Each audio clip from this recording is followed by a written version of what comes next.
Wait. Don't you go away. You landed on my page for a reason. Men, women, single, married. Today's podcast is for you. So stay with us.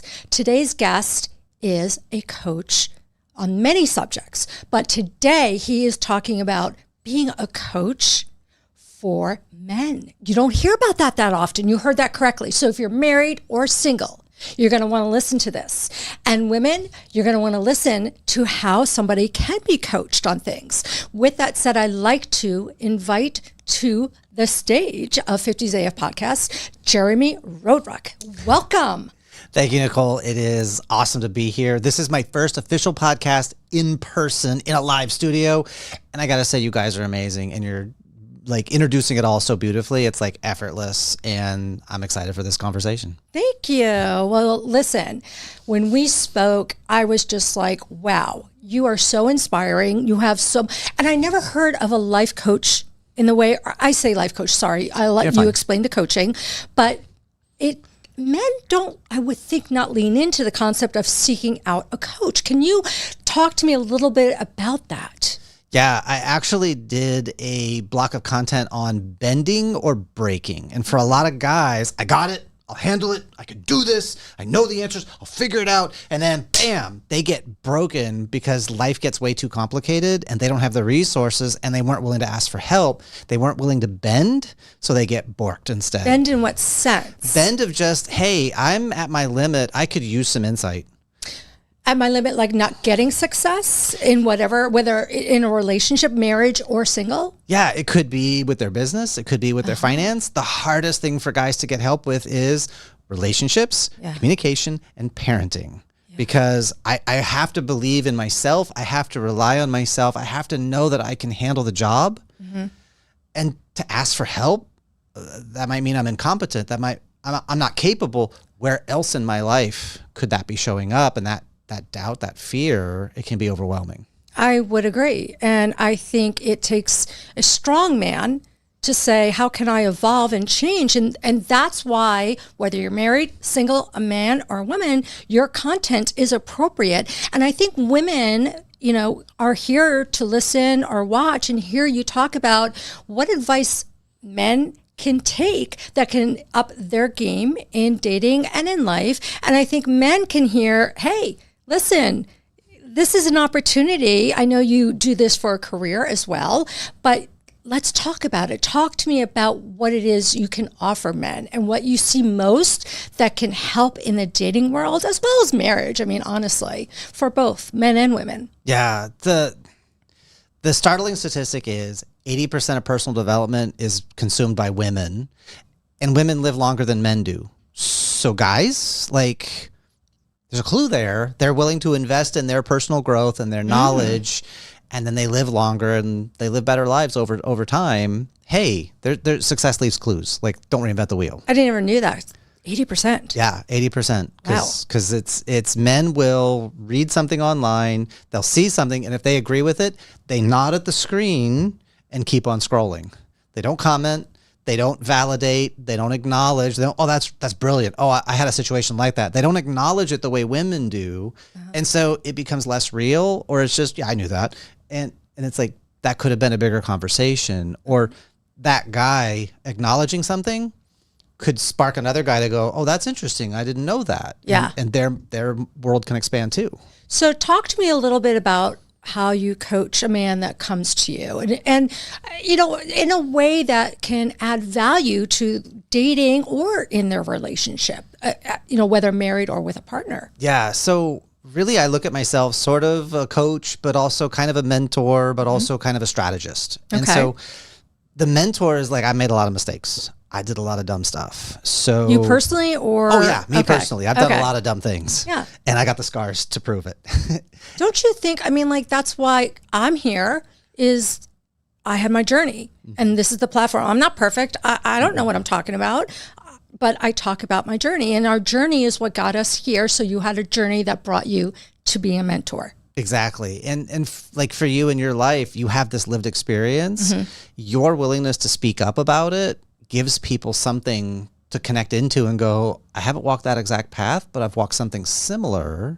How is Nicole handling it? Oh, well, maybe I could apply that for me. And that's a lot of what I do with my clients is, tell me the situation, tell me what's going on. Because we've got to extract, where are you right now? And usually the guys I'm talking to, they're in one of two positions. We call it in the hole or on the edge. So they're in the fuck this or they're in the fuck that. Fuck this is my life is falling apart, numbing, drugs, alcohol, porn. They're anything they can to not feel anything. Oh, like the numbing. Yeah, because their life is on fire. And it's like, I don't want to be here. Okay. The next step is the guys that are not on fire, but they're a step out of it, and I'm not going back to that. And so it's a lot of power, control, dominance. They have a lot of rules, a lot of structure, and a lot of what So they don't go back to that. Yeah. Okay. So they don't fall back into the hole. Okay. The challenge I see, though, is because a lot of men's work is in that power and dominance. The truth is, once you become power, it becomes invisible. It's like, you know how to use a spoon. You don't think about it. You just eat your food. And so when you have guys that are caught up in like, I'm a man and you'll treat me and you'll submit and you'll this and you'll that. And it's like, if you have to tell someone that you are something, chances are you're not. I like that. You That's know? so true. You're right. I never thought about that, but you're right. Right. I'm your husband. I'm your wife. I'm your boyfriend. I'm your girlfriend. Like if you have to claim the relationship, that's kind of a warning sign that things aren't in a good place, because I have to remind you of how we're connected. That means you're not feeling that. You're not feeling that connection. And that could be, if we're in our own stuff, we'll take that personal. And I failed. Like work shit? Yeah. Like we'll take it like, oh, it's my fault. I failed. I'm not good enough for you. Or if we're stronger, if we're more integrated, it's like, oh, what I'm doing is not landing for you. Thanks for the feedback. Let's make adjustments. I just had that. So I have a trigger, and I gave a feedback to somebody, and that was important to me. And I was so happy to have that good communication skills, because not all men will lean into that and hear what, especially in this situation, it was something really, really a make or break for me. And I loved that he was like, I hear you, let's talk about it. At first there was a little like, what do you mean? What do you mean? But then it was like, okay, you know what? You're raising a good point. I don't want to go back to, and he said, I don't want to go back to where I was. I have a history of doing that. And it was amazing, that conversation. That's awesome. That's the kind of client that with the results you want. Exactly. And that right there, if we can understand that our partner, whoever, they're giving us feedback, that's not necessarily an attack. It's not necessarily a failing. This didn't work for them. And if we can appreciate that and own that impact, oh my gosh, thank you for telling me. I didn't realize it was like that for you. So sorry, what can I do to make this right? If I did it this way, would this be better for you? And now you can align the two of you towards, here's the result I want, instead of, here's the pain that I don't want. Oh, I like that. Right? Because it's like with kids, if I say don't run, and I'm going to get a kid sprinting, because I was that kid. and the adults are like, what are you doing? I said don't run. I'm not running. I'm sprinting. And it wasn't that I was being defiant. You just didn't ask me what you wanted. You wanted me to walk. Yeah. You should have said walk. Oh, because interesting. Don't run, walk, but also sprint, cartwheels, stop, go backwards, moonwalk, jumping jacks. So it's like communicating to men, especially that, and women, I have to say, don't talk about just how you're feeling, what the results are you want out of that discussion is what you're saying. Yeah. You know, I just want to share something with you. And I'm not 100% comfortable sharing this, but it's really important you understand where I'm at and what I'm feeling. Okay. Not because you're doing anything wrong, just so you know where I'm at, so we can get on the same page and we can make something that we're going to love and adore together. I like that. And if you frame that, who's going to be like, no, don't tell me what you want. Don't tell me what's going on for you. I don't care. It's like, thanks for self-selecting out of my life. Goodbye. We're done. Check. Yeah, just right? check, please, done. Right. Yeah. And so it's being able to, I call it calibrating. It's dialing in with each other. It's little hinges, little doors. Because especially, you know, in the audience you have, we're talking 50 plus, we have some life experience. Yeah. And we know where our boundaries are. We know what doesn't work for us.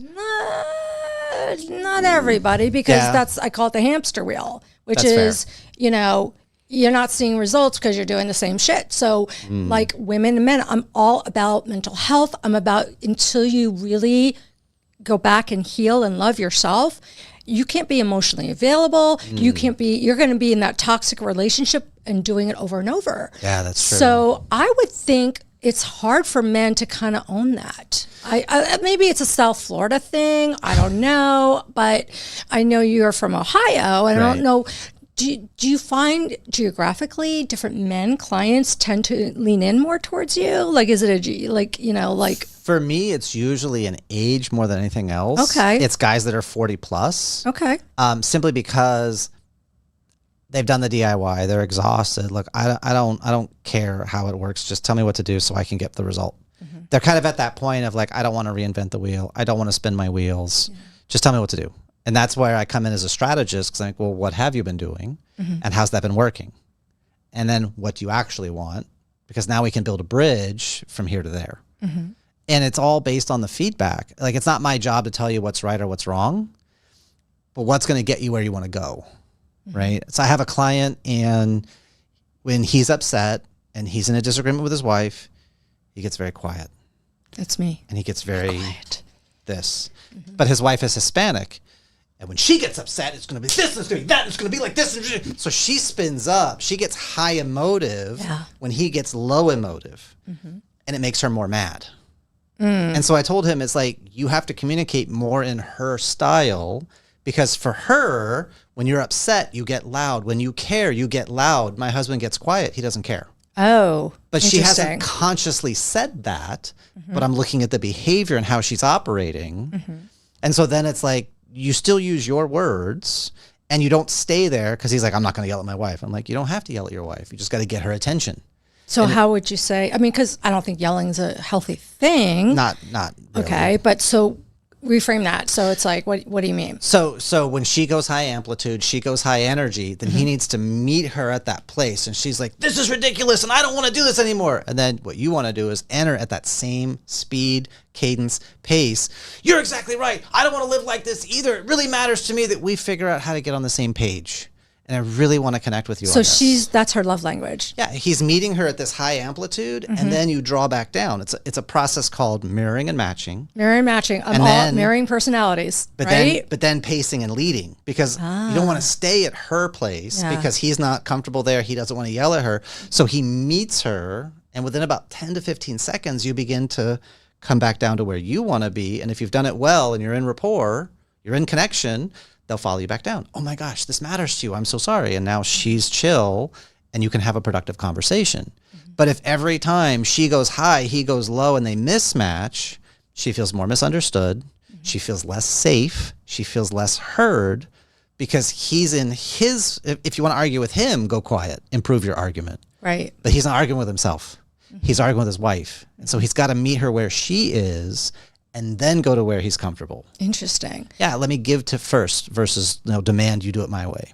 Let me address. Okay, you have your male clients, and the men in their 50s, and pretty much by then they've done the mind and grind in life, and maybe second, third marriage, and they're starting that next chapter, and they're like, I don't want to fucking make a mistake again. I'm never going to get married. Maybe they say, women too, okay? And so, but they're like, I'm exhausted, but I know I want a life partner, but help me. What do I do? Am I picking wrong on the first date? How do you coach or talk to your clients about successfully dating? I mean, let's face it, the majority of the men must be coming from a divorce. I wouldn't think of being a widow as much. Probably a divorce, I'm going to guess. Mm-hmm, mm-hmm. Yeah, so, they're coming with baggage of some level. So one thing, we got to get rid of the baggage. Yeah. So we've got to heal whatever happened in the past. If my guy is running with any fault, any blame, any guilt, any shame, then I know we need to do some integrative work and get him some healing on his insides first, because you can't give what you don't have. Mm-hmm. If you're living in fault, blame, guilt, shame, then you're going to be looking for that in your partner. And it's very easy to go on the offense or go on the attack and, oh, you're just like my ex-wife. All women are the same. And it's like, dude. So what you mean is, so what you mean is he acknowledges this behavior, pattern, but he doesn't know how to break it. And he Correct. winds up with the same kind of relationship and it fails. Yeah, exactly. We've got to change the strategy. And the first place is getting him more solid in himself, not projecting out to her. And well, she's doing this and she's doing that. Dude, she's reacting to something. Yeah. So what are you doing that's pushing her that direction? Let's clean that up. Okay. Right. The second thing is a strategy. I call it a 5 to thrive. And it's really a simple kind of like piece of homework, but what would you love to give? What would you love to receive? What do you need? What do you want? What are your musts and what are your must nevers? That's amazing. And I love that. It's like a shopping list. Yeah. But you're like, here's what I want. Here's what I need. Here's what I would love to give, love to receive. You know, I would love to massage my woman's foot, but the woman you're with is like, oh, don't touch my feet. They're gross. Then you can't express as much love as you would like because your partner refuses to receive it. So the love language is off there. exactly. Physical touch is out of alignment. And it's like, okay, how do we adjust this? But if we're talking a guy who's single, cool, let's get you a shopping list. And I don't mean that in a transactional sense. I mean that as a way to get clear. This is the relationship that would make me thrive and show in my absolute best. Okay. Because then it's not about finding the one. It's about sorting out the hell knows. Oh, hell knows. Yeah. See, and again, I constantly say this on podcasts. I used to call it my non-negotiable and negotiable list. Yeah. And, you know, I evolved. I realized my non-negotiable list was some bullshit on there through even doing the podcast. I've learned like it was ridiculous, some of the things I had on there. And I learned I was off. Like I needed to like reflect and see in myself, like, wait a minute, is this really important to me? You know, and then I actually in the beginning, like some guy friends I had that were single, I gave them this assignment, like do a non-negotiable, negotiable list. And like they took days to do it because they never sat down and thought about it. Right. So that's kind of what you're talking about, but you're really spelling it out. Yeah. Well, out of that whole entire list, needs, wants, love to give, receive, must never, the most important is the must never. Because those are your deal breakers. It's not an ultimatum. It's not manipulation. It's not, if you do this, then I'll do that. This is a condition. If this happens, I'm gone. End of it. There's no, it was a mistake. I misunderstood. There's none of that. This is a clear exit point. Okay, so are you saying if he sees something right away, it's an exit point, like not a yellow flag, it's red flag out? If it's a must never, then the answer is yes. Okay. So as an example on my list, right, I am the only penis in my wife's life. Yeah. Any other, there's no mistakes. There's no misunderstandings. Yeah. I walk in the room, there's another penis around my wife. Goodbye. Like it's not a, oh, I misunderstood or I was feeling stressed. There's no conversation about it. It's I'm out. Yeah. That is a deal killer. Yeah. Well, I would think with your wife. I mean, right. Yeah. But it's like another one is like, well, you know, they only try to push me down the stairs on Tuesday. The other 6 days of the week is great. It's like, is that a must or is that a must never? Because if that's like any physical violence, that's not a, oh, I was stressed. No. Yeah. You do not put your hands on me unless it's with consent and it's in body places that I agree to. Yeah. So that would be a must never because there's no excuse for I was upset, so I pushed you, shoved you, hit you, kicked you. No. Get your hands the hell off me. I would think that's a non-negotiable period. It needs to be written because as a guy, you know, my wife got mad at me one time. She tossed a banana at me in the kitchen and I busted up laughing. And I was like, oh, obviously you want more of my attention. Please tell me more. Yeah. And thank you for not throwing knives. Right. But I know. So do you guys like see bananas differently now? Do you laugh when you see banana? Absolutely. Yeah. It's just a playful thing. She's like, hey, do I need a bunch? And I'm like, oh no, ma'am. Tell me what's going on. Yeah. Like we have ways to get each other's attention, but we're both very playful. Yeah. And we both have pretty thick skin and not like we get disrespectful with each other. Yeah. But we enjoy the back and forth. A little banter. Yeah. Flirting my and last just guest playing. used that word, banter. Exactly.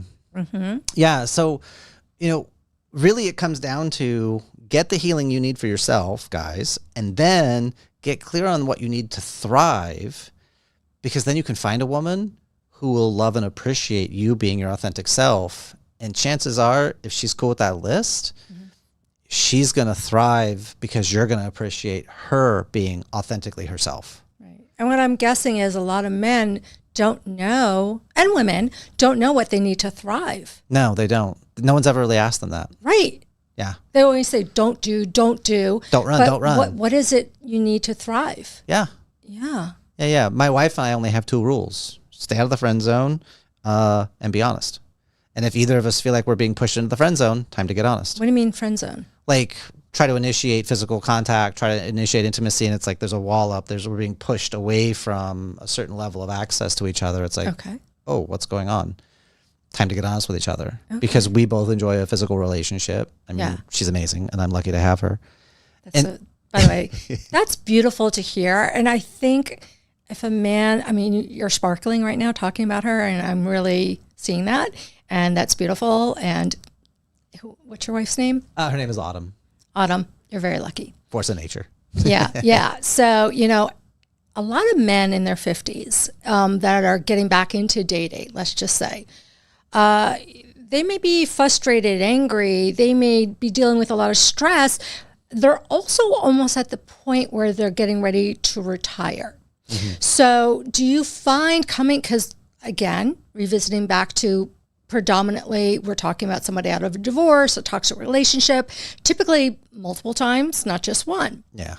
So how do they take hearing what you have to say? Do they fight you often? Like, no, I know I don't need to change this. Like, what do you find is the aha moment for them?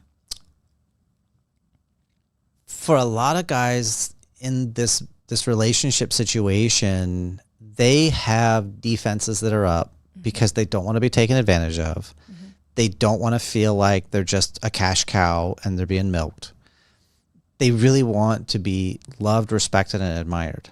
And for them to believe and accept that that's actually possible, there are amazing women who don't want your money. They want your presence. You being an active participant in her life and you being able to love her when she believes she's unlovable, that is the most amazing shift, because that's, at the end of the day, that's what we really want. All the rest of it is nice. The trappings, the vacations, the whatevers. Mm-hmm.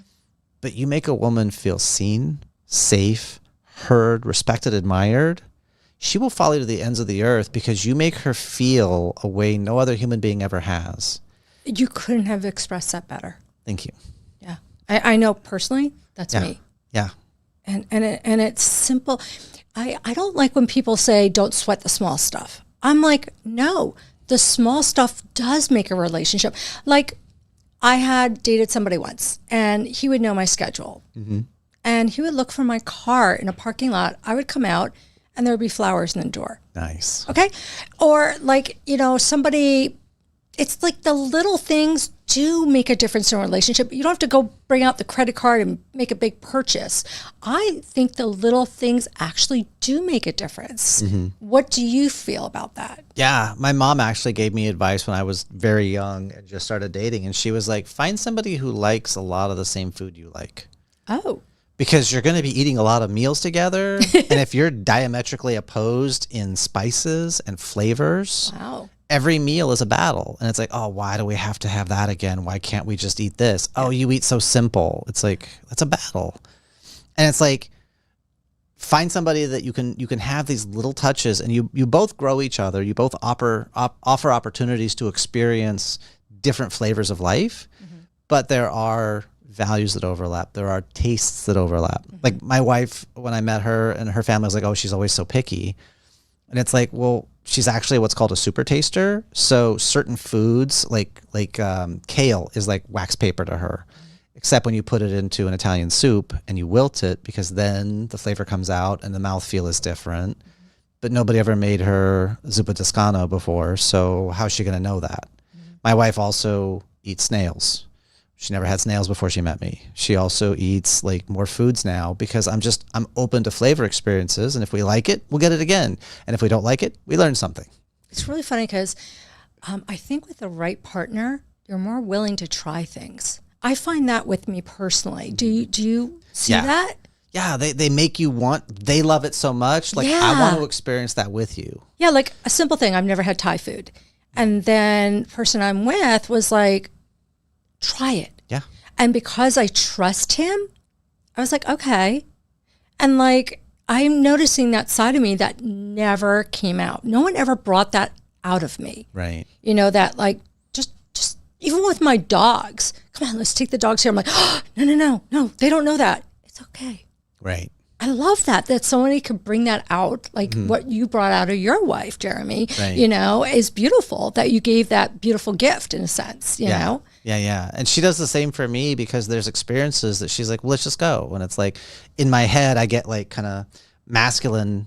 We delete, we dial in, push everything else away, accomplish the task. And she's like, but we could also enjoy ourselves. Oh, yeah. I guess we could, because I get so busy doing the thing, I forget to enjoy the experience sometimes. Because people put your phone away, like actually be present, stop taking pictures and videos. Yeah. Or I'm in the process and producing the result. Yeah. You know, and it's like, hey, we can take a second and appreciate this moment.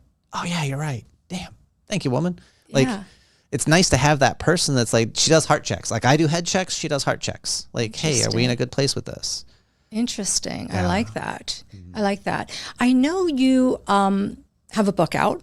And for those of you that are watching, you can see Jeremy's book out, and you have more than just one book.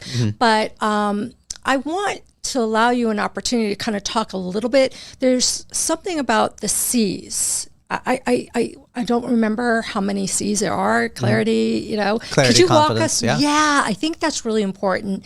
Would you walk our audience through that a little bit? Yeah. So for a lot of guys, like we get in our head and we wrap all this stuff around, I got to have X and Y and Z and P and D and Q and A and B and C and all this stuff for us to be able to be confident, for us to be able to have clarity or certainty. And the truth is, like, the biggest gift we offer to the people around us is our presence. Ooh, right? That's powerful. Just being here in the full measure and the full weight of us as a man, that's the biggest gift we could give. And a woman. I mean, both. It works both ways. People need to be more present. Absolutely. Put your phones away. Eye contact. Make the best of that moment. Right. And so this clarity, what's really going on? Because there's this moment and our doubts and our fears, like guys that are, you know, dads that are being parents, and if they do this and this one thing, then they're going to disrespect me, and then they're going to have problems with authority their whole entire life, so I must squash them. Okay, dude, they're two. You don't need to have that much power right now. They're two. Just nudge them a little bit and we'll guide their focus, and it's fine. Right? So the clarity of like, is this really going to matter in 10 years or 10 minutes? Because we get so butthurt sometimes, and it's like, guys, you can't be disrespected if you don't give people that power. All they can do is give you feedback like that didn't land for them. Because I don't need your approval. I might want your approval, but I don't need it. I have my own, thank you. So that first step of clarity, what's really going on? What else could be going on?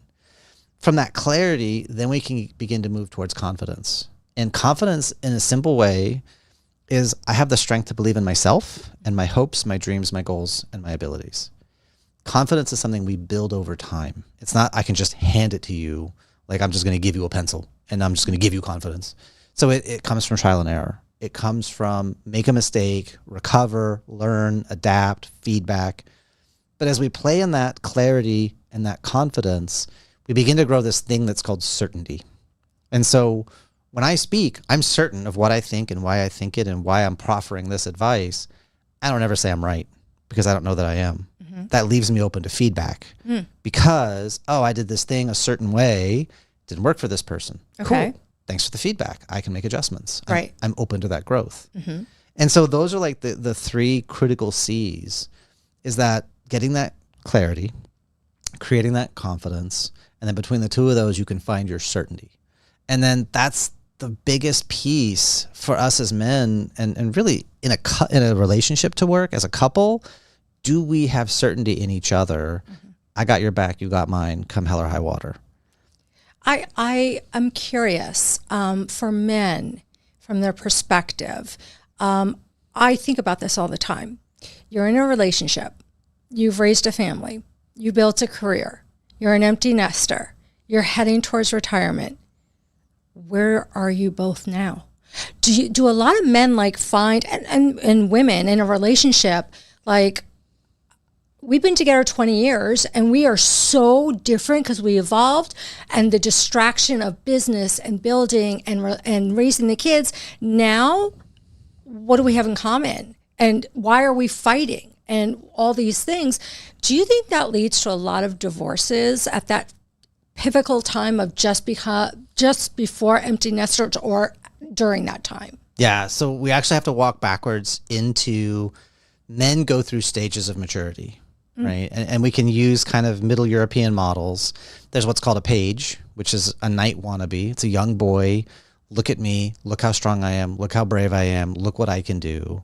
And that need for that acknowledgement and that I don't need your help, but you need my help and I can help you. And so that's little boys up until puberty. And it's constantly this thing about, let me show you. And that's why they're doing all the crazy, goofy, dangerous stuff. And my son was a menace. I owe every gray hair to him. And he knows it. Yeah. He knows it. Like, he pushed everything. Yeah. And that's authentic masculine. Like, we have no fear. And yeah, we might get broken, but look what I can do. Oh, I bounced. Right? Bounce, he broke every bone. Yeah. It builds character. Yeah. Right? So then we go to a knight, and that's basically puberty to late 20s, early 30s. And that is the guy that's on the adventure, and he's having fun, and it's about engaging and doing and rescuing all the princesses and slaying all the dragons and doing the thing and experiencing life and doing and just being and his fun and the adventure. And this is where guys get like caught up. This is where a lot of guys are like bros and like doing the bro stuff. We're going to hang with my bros and do bro things. Not there's anything wrong with that. Stuff. Can be, yeah. Loyalty to my friends is like the most important thing. Yeah.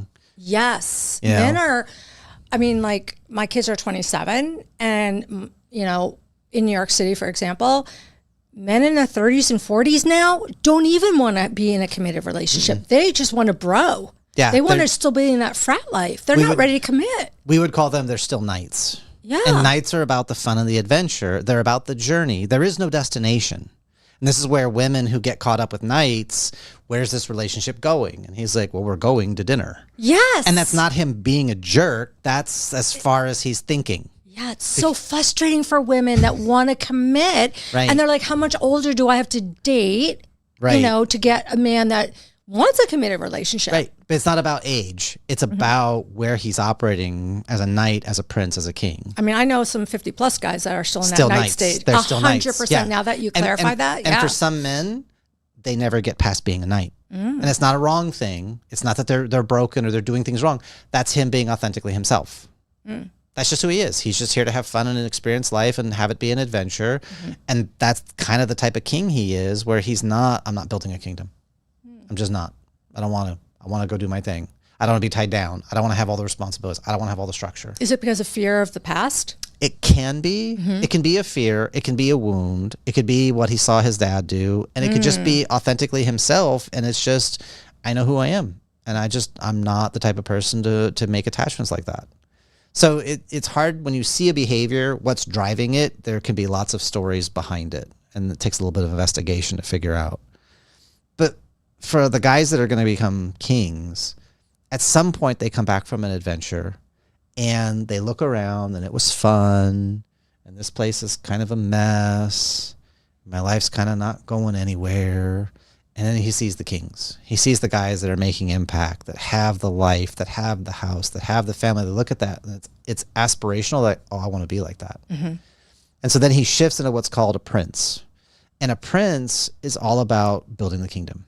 And I got to plant my flag, and I can't try stuff. I got to do stuff. And if this is the thing for me, they're going to commit, they're going to dig in, they're going to drive that. And building a kingdom is a 10 to 12 to 15, sometimes 20-year process. Seriously? Seriously. Because in his heart, before I can fully engage with my family, before I can fully be there for my wife and my kids, I have to make sure our finances are unassailable, our life, our lifestyle, like everything is built so that I have the ultimate protection so that I can finally enjoy my family.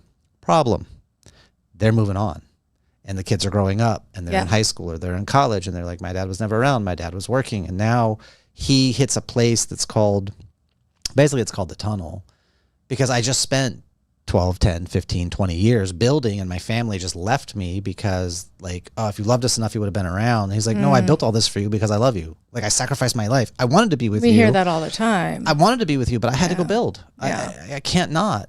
And some of that, you know, listen, is true. Like, you know, got to pay the bills. Yeah.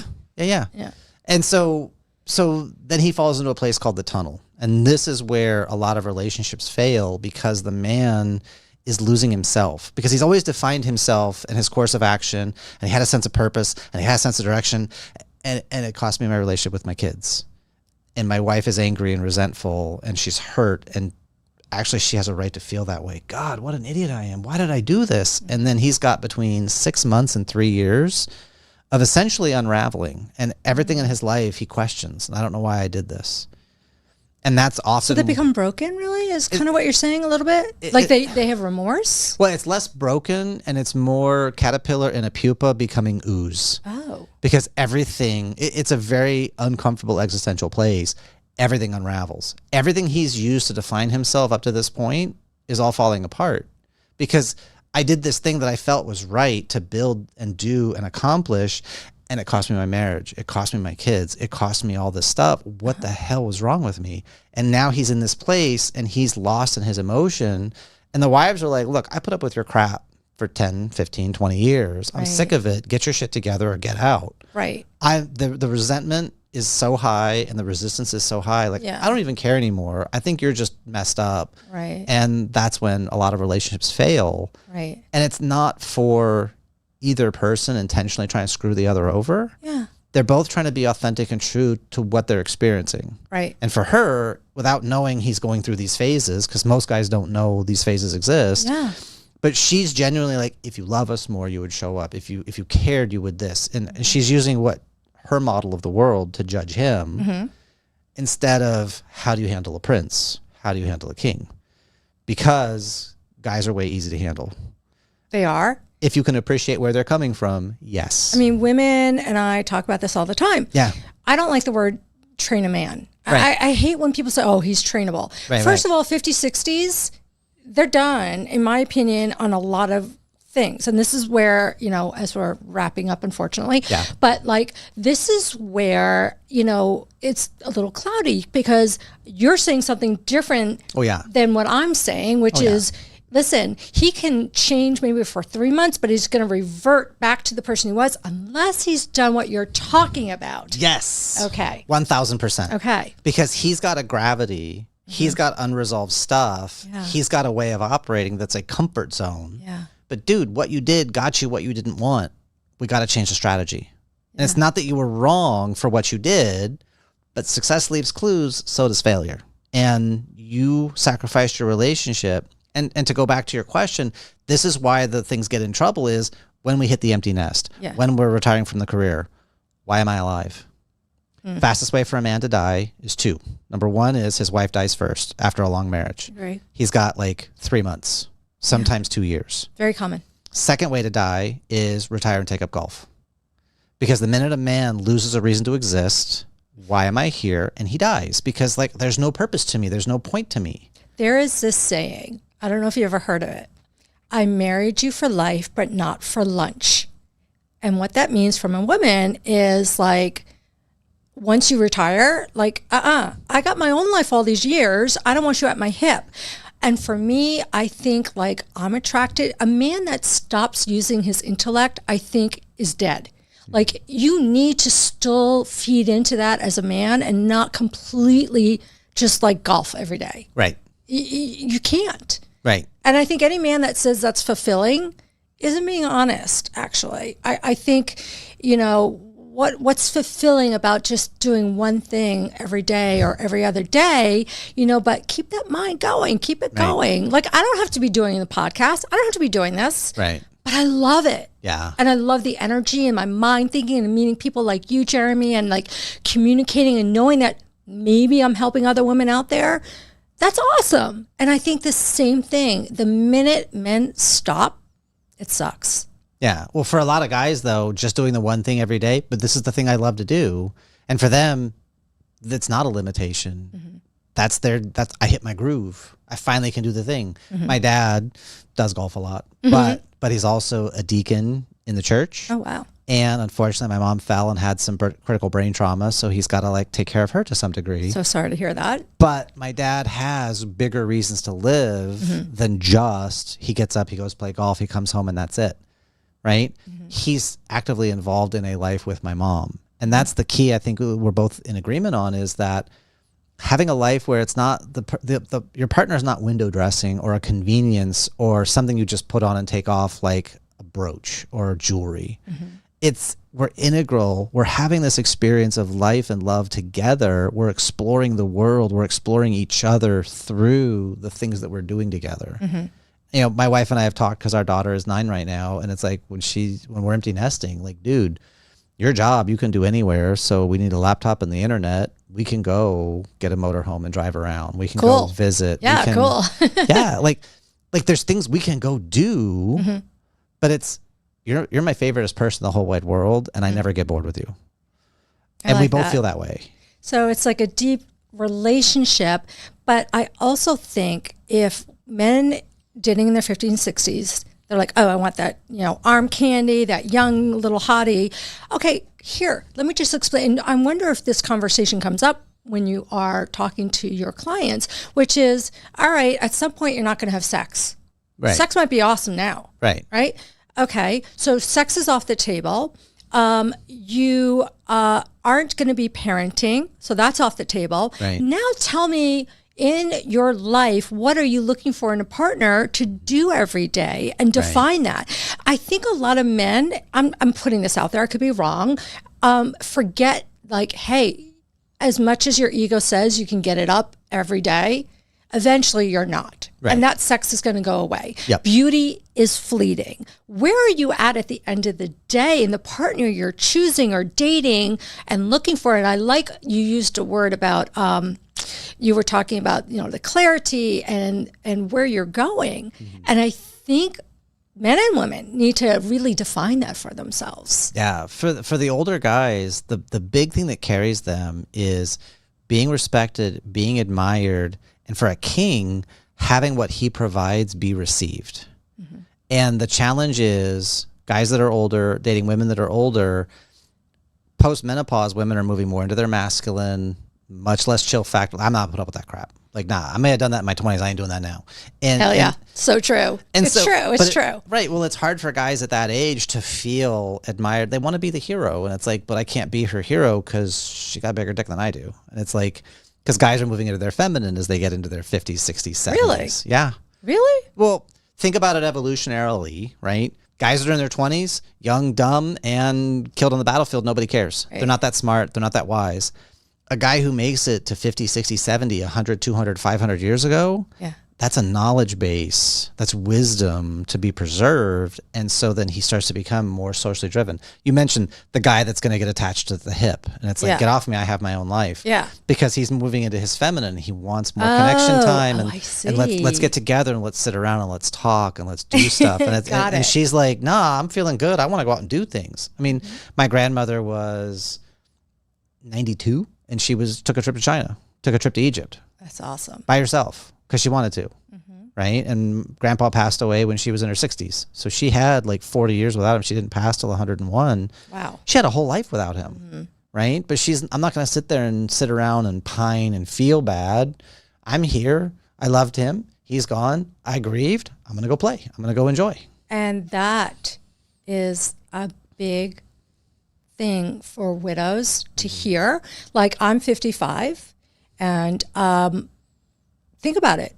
Could possibly have 50 more years. Yeah. Or whatever. No, you could. And you need to think about what you fulfill. And I could go on and on talking with you, but like, we're out of time. Well, you guys have to tune in next time. Yeah. So like always, audience, whether you're listening or watching, I have my guest resource page on my website. Everything Jeremy will be on there. I think a lot of men really could use your help. It's not a crutch. It doesn't make you weak, guys. Nope. And I think you said it. Women go in for the emotional help, and guys avoid it a lot. And I love that you spoke about all this. I appreciate you being here today. And I hope that our discussion kind of makes men married, single, women married, single, hear like the message of how to stay connected, how to feed that relationship, or if you're single, how to like deal with your past and get that clarity and get that future that you want. So with that, Nicole Chanis, 50's AF podcast. And last thing I want to say is I'm going to also be talking about surviving in your 50s and dating with autoimmune diseases. Yes. And we're going to be talking about a lot more things like that. So stay tuned. Thank you so much. Thank you for being here. My pleasure. Thank you for having me. My pleasure.